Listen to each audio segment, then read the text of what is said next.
အချစ်ဆိုတာဘာလဲလို့တင့်ကိုတယောက်ယောက်ကမေးလာရင်တင်းဘလို့ပြန်ဖြေမလဲရင်ခုန်တန်တွေမြန်လာတာလားတန်ရောစင်တွေတွေ့ညှိတာလားဒါမှမဟုတ်အလွမ်းဆွေးတွေလားတကယ်တော့အချစ်ရဲ့အတိတ်ဘယ်ကလူတစ်ယောက်ချင်းစီရဲ့ဖြတ်တန်းမှုပုံမူတည်ပြီးပုံစံမျိုးမျိုးပြောင်းလဲသွားတတ်ပါတယ်အစပိုင်းမှာတော့အချစ်ဆိုတာရောင်စုံပန်းကင်းကြီးတစ်ခုလိုပါပဲလူတွေအများကြီးကြားထဲမှာအဲ့ဒီလူတစ်ယောက်တည်းကိုပဲကွက်ပြီးမြင်နေမိတာသူ့ရဲ့အပြုံးလေးတစ်ခုကြောင့်ကိုယ့်ရဲ့တနေ့တာလုံးပျော်ရွှင်သွားရတာမျိုးပေါ့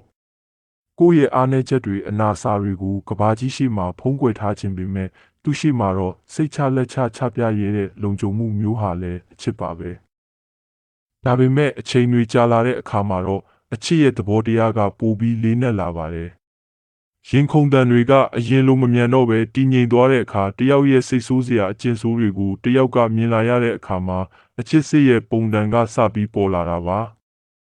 အချစ်စစ်ဆိုတာအကောင်းဆုံးအချိန်တွေမှာတူတူရေမောဖို့တင်မကပဲဘဝရဲ့အဆိုးဆုံးအချိန်တွေစိတ်တက်ကြစရာအခိုက်အတန့်တွေမှာပါဘေးနားကနေလက်ကိုမြဲမြဲတွဲပြီးထိမပေးဖို့ကိုယ်တိုင်ရွေးချယ်လိုက်တဲ့တာဝန်ယူမှုတစ်ခုဖြစ်လာပါတယ်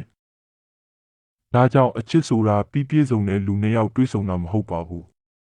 မပြည့်စုံတဲ့လူနှစ်ယောက်ကတယောက်ရဲ့လိုအပ်ချက်ကိုတယောက်ကနားလည်ခွင့်လုပ်ပေးရင်တူတူပုံပေါ်သွားရတဲ့ဘဝခရီးစဉ်တစ်ခုသာဖြစ်ပါတယ်ကဲသင်အတွက်ကောအချစ်ခဆိုတာဘလို့ရာမျိုးလဲအောက်ကခမန်မှာမျှဝေခဲ့ပေးဦးနော်